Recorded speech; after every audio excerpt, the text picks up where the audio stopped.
Para pejabat pemerintah yang mempelajari sosiologi dapat mengantisipasi apa yang akan dialami oleh masyarakat pedesaan setelah beroperasinya sebuah perusahaan tambang emas berskala besar.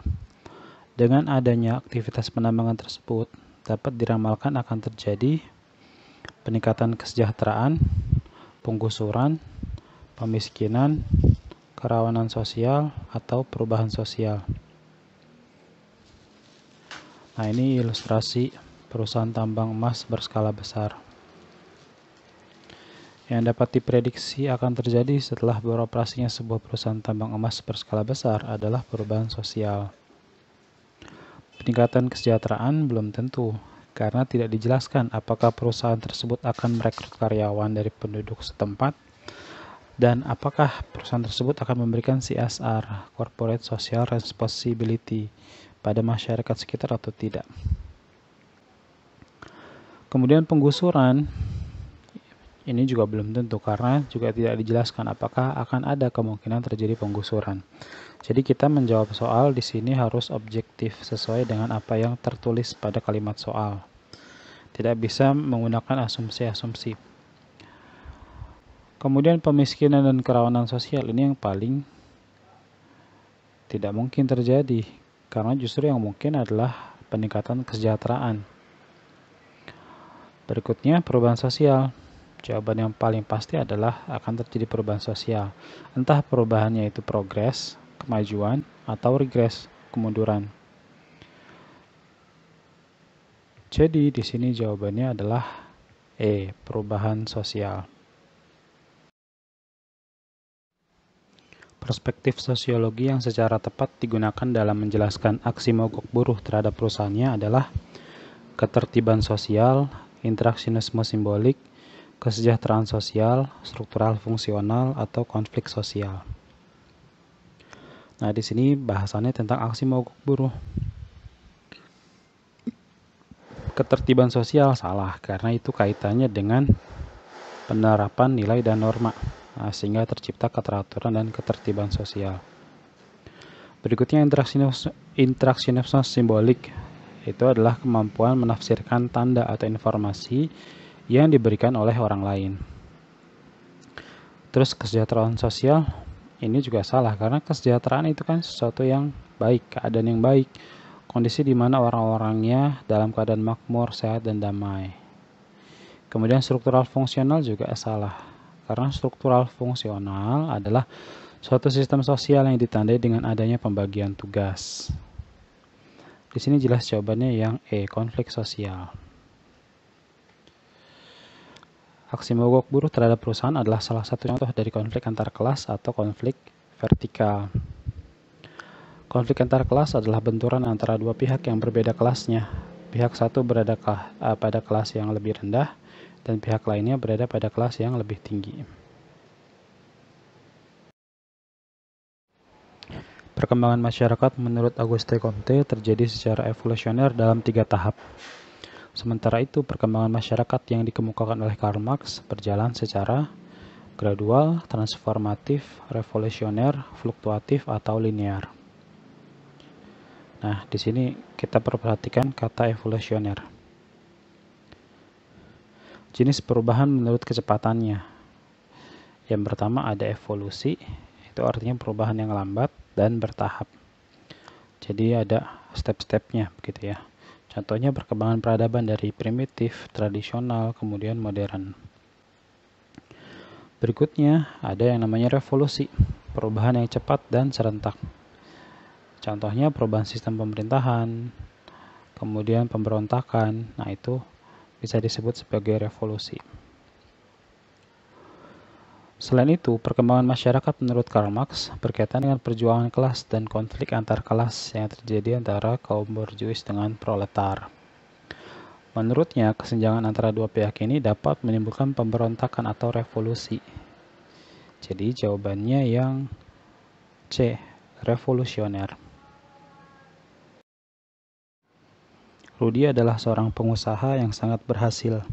Keberhasilannya ini tidak diperoleh dalam waktu singkat dan mudah. Ia memulai usaha semenjak duduk di bangku SMA. Saat itu ia harus bekerja untuk membantu kondisi ekonomi keluarga yang sulit. Ketika kuliah, ia tetap bekerja menjalankan usaha untuk membiayai kuliahnya. Seiring berjalannya waktu, ia memiliki keterampilan dan jaringan usaha yang luas. Lama-kelamaan usahanya semakin besar, dan bahkan ia mampu mempekerjakan banyak pegawai. Kondisi Rudy ini lebih baik dibandingkan dengan kondisi orang tuanya. Status yang berhasil dicapai Rudy merupakan achieve status, yaitu status Rudy lebih tinggi daripada orang tua. Achieve status, yaitu status Rudy lebih rendah daripada orang tua. Ascribe status, berdasarkan kelas sosial. Ascribe status, berdasarkan usia, atau assign status. Di sini kita perlu bahas cara memperoleh status sosial. Yang pertama ada ascribe status. Status yang diperoleh secara otomatis sejak lahir. Contohnya gelar kebangsawanan. Jadi anak seorang raja itu udah pasti jadi pangeran ya. Tidak perlu ada usaha apa-apa. Jadi begitu brojol nih bayi, ya langsung jadi pangeran kan kalau dia anak raja. Berikutnya, achieve status. Status yang diperoleh melalui usaha. Contohnya gelar pendidikan, pangkat, jabatan, prestasi. Terus ada lagi assign status, yaitu status yang diberikan atau dianugerahkan oleh pihak lain. Contohnya gelar kepahlawanan. Dikatakan pada kalimat soal bahwa Rudy memperoleh keberhasilan ini melalui usaha. Nah, di sini kan disebutkan ia memulai usaha, kemudian ia harus bekerja, dan ia tetap bekerja menjalankan usaha. Jadi jelas jawabannya yang A, achieve status, yaitu status Rudy lebih tinggi daripada orang tua. Berdasarkan penelitian stratifikasi masyarakat Jakarta tahun 1990-an, menteri merupakan pekerjaan yang berada pada strata lapisan tinggi. Hal ini disebabkan seorang menteri memiliki kekuasaan dan pengaruh yang besar dalam pemerintahan. Dalam hal ini, bentuk stratifikasi sosial yang paling tepat untuk seorang menteri adalah stratifikasi sosial berdasarkan kriteria ekonomi, budaya, politik, pekerjaan, atau pendidikan. Nah, perhatikan di sini kita perlu highlight di bagian menteri memiliki kekuasaan dan pengaruh yang besar dalam pemerintahan.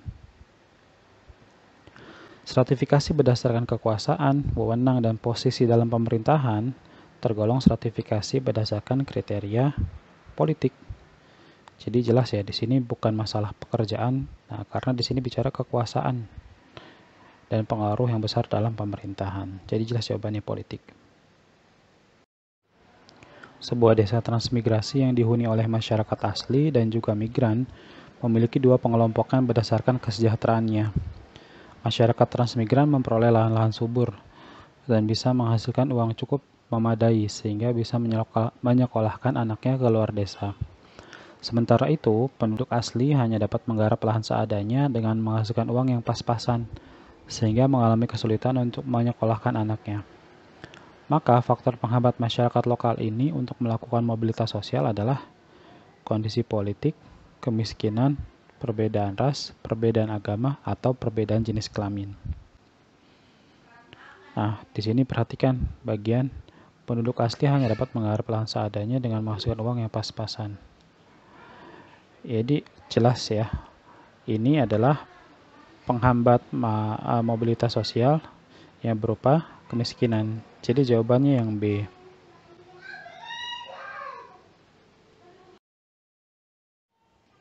Kemajemukan pada masyarakat Indonesia dapat menyebabkan timbulnya berbagai permasalahan dan kerawanan sosial dalam masyarakat. Berikut ini adalah upaya yang dapat dilakukan untuk mengatasi permasalahan tersebut, kecuali melakukan pemerataan pembangunan dan memperkecil kesenjangan antar wilayah, menumbuhkan sikap nasionalisme, mengembangkan sikap toleransi, membuka forum komunikasi lintas suku, ras, dan agama, atau mempertahankan dan menjalankan tradisi atau adat istiadat secara kaku. Kemajemukan dan segala perbedaan budaya pada masyarakat Indonesia membuat masyarakat memiliki potensi konflik sosial. Upaya untuk mengatasi masalah tersebut dapat dilakukan dengan melakukan pemerataan pembangunan dan memperkecil kesenjangan antar wilayah, agar tidak ada yang merasa seolah-olah seperti anak emas, sementara yang lain merasa seperti anak tiri. Kemudian, menumbuhkan sikap nasionalisme, sehingga muncul kesadaran bahwa kita adalah bangsa yang satu. Berikutnya, mengembangkan sikap toleransi, yaitu dengan menghargai dan menghormati berbagai perbedaan. Kemudian, membuka forum komunikasi lintas suku, ras, dan agama. Sedangkan mempertahankan dan menjalankan tradisi atau adat istiadat secara kaku tidak termasuk upaya yang dapat mengatasi permasalahan dan kerawanan sosial akibat kemajemukan. Jadi di sini jawabannya yang E. Masyarakat yang terdiri atas berbagai kebiasaan dan kebudayaan dari berbagai kelompok sosial yang sibuk dengan urusan kelompok masing-masing bisa dikatakan memiliki integrasi sosial yang rendah. Jika terjadi kesalahpahaman dari anggota kelompok yang berbeda dan biarkan berlarut, dapat diramalkan akan terjadi konflik yang besar. Oleh karena itu, berbagai kelompok sosial yang ada membangun sebuah komunikasi dalam bentuk rembuk warga atau organisasi, agar suasana aman dan nyaman tetap terpelihara. Dalam hal ini, integrasi sosial tercipta atas dorongan kehidupan yang tentram, kehidupan yang lebih maju, antisipasi serangan pihak-pihak tertentu dari wilayah lain, kemajemukan, atau keadilan sosial. Nah, perhatikan di sini. Ini bagian yang perlu kita highlight. Berbagai kelompok sosial yang ada membangun sebuah komunikasi dalam bentuk rembuk warga atau organisasi agar suasana aman dan nyaman tetap terpelihara. Jadi, integrasi atau persatuan dan kesatuan masyarakat dapat terwujud apabila terjalin komunikasi yang baik dan sikap toleransi yang selalu dijaga oleh seluruh anggota masyarakat. Terjadinya komunikasi yang baik menunjukkan kehidupan yang tentram dan saling menghargai. Jadi di sini kita bisa pilih yang A, kehidupan yang tentram.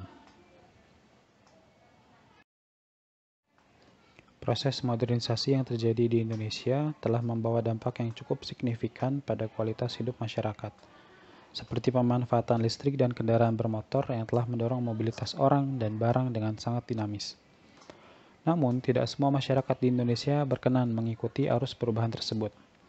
Misalnya, masyarakat Baduy Dalam masih tetap bertahan untuk tidak menggunakan listrik dan tidak mengendari kendaraan bermotor. Keengganan masyarakat Baduy Dalam untuk menerima perubahan disebabkan oleh ketidakmengertian manfaat dari listrik dan kendaraan bermotor, ketakutan hilangnya tradisi dan budaya, adanya keyakinan bahwa modernisasi sama dengan westernisasi, keinginan pemerintah untuk mempertahankan budaya Baduy Dalam, atau adanya pengalaman buruk penggunaan listrik. Nah, kita perlu perhatikan di bagian yang ini. Dikatakan bahwa tidak semua masyarakat di Indonesia berkenan. Jadi ada yang memang tidak berkenan mengikuti perubahan arus perubahan tersebut.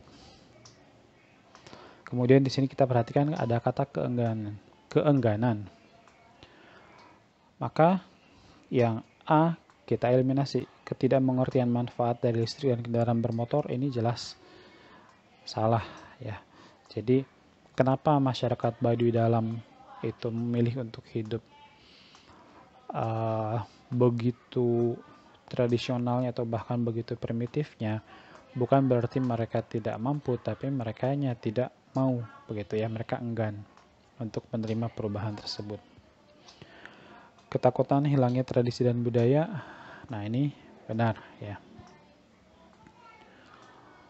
Kemudian yang C ini adanya keyakinan bahwa modernisasi sama dengan westernisasi tidak disebutkan pada kalimat soal.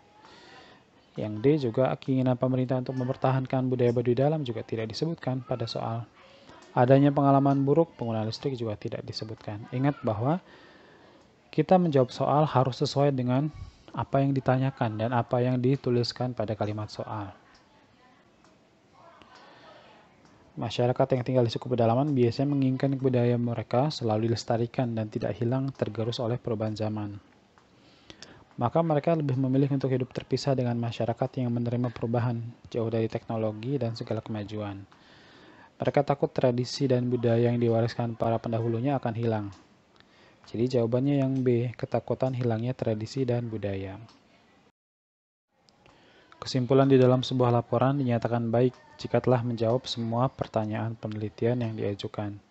Sebab Pertanyaan penelitian tidak harus bisa dijawab di dalam laporan penelitian. Kalimat yang atas benar. Kesimpulan di dalam sebuah laporan dinyatakan baik jika telah menjawab semua pertanyaan penelitian yang diajukan. Tapi yang bawahnya salah. Kesimpulan adalah salah satu bagian penutup pada laporan penelitian. Isinya adalah satu atau beberapa kalimat yang merupakan representasi singkat dari isi penelitian. Kesimpulan yang baik dapat berisi jawaban atas pertanyaan atau permasalahan yang ingin dipecahkan pada penelitian. Laporan penelitian adalah hasil akhir dari kegiatan penelitian yang berisi seluruh bagian penelitian, dan di bagian isi harus menjawab pertanyaan pada rumusan masalah. Jadi ini jawabannya C. Ya. Pertanyaan penelitian itu harus dijawab di dalam laporan penelitian, entah yang berupa namanya skripsi, jurnal, atau yang semacamnya. Karena ketika penelitian tidak menjawab, ya itu berarti sia-sia.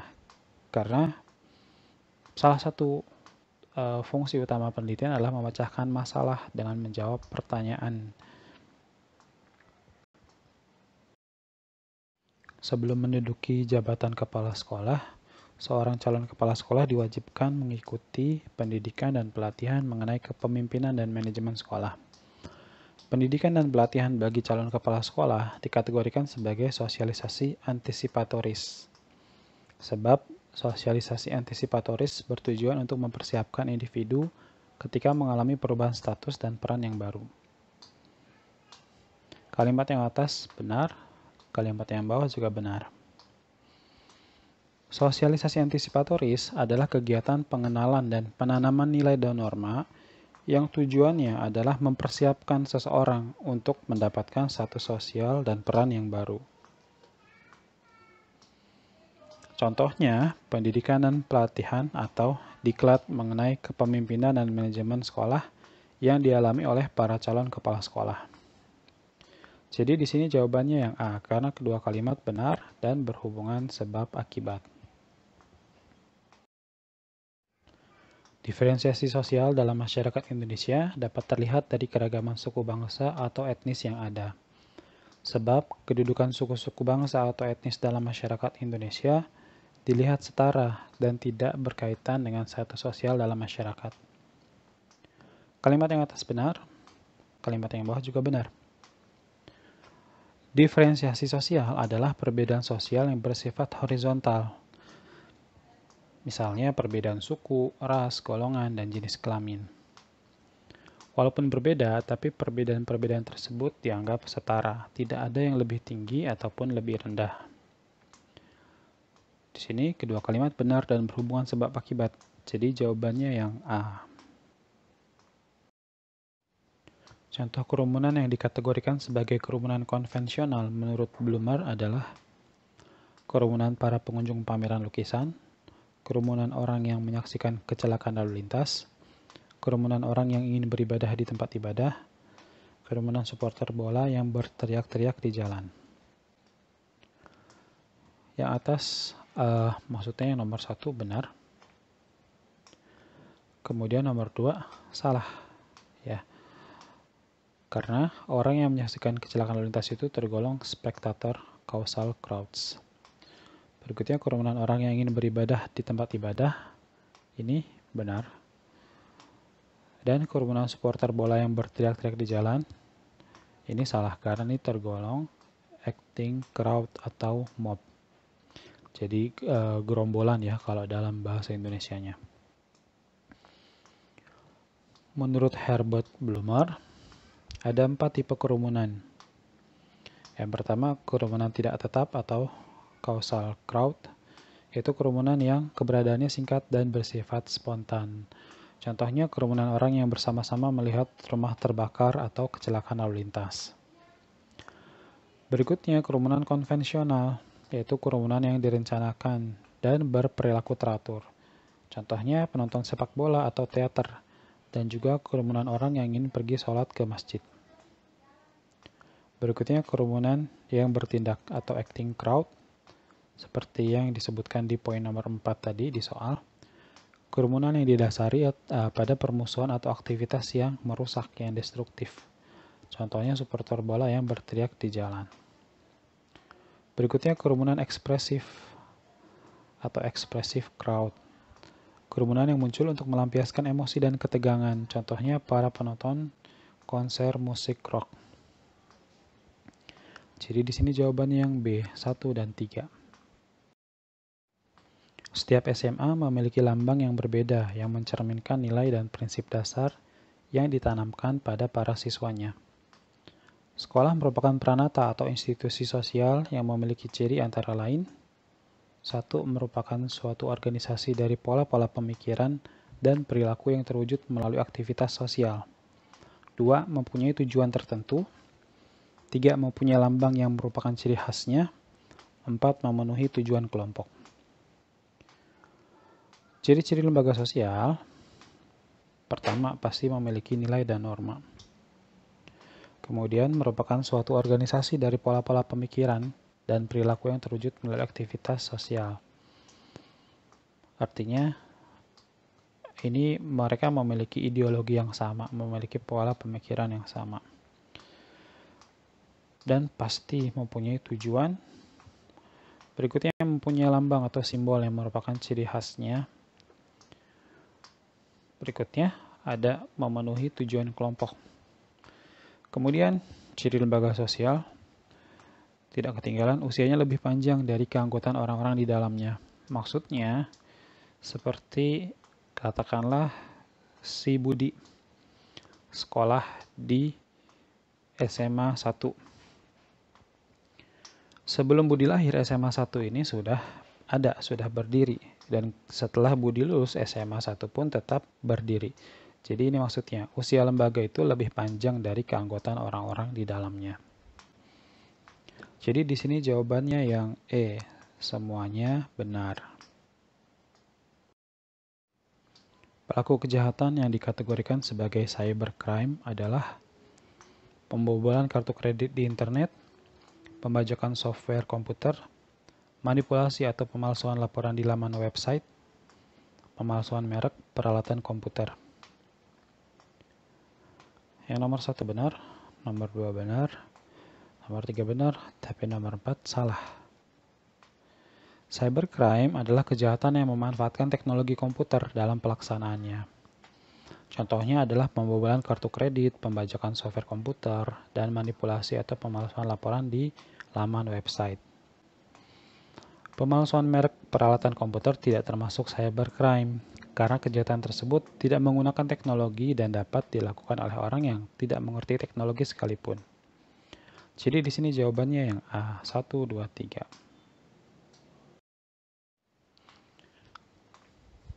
Ada kritik, sanggahan, atau pertanyaan?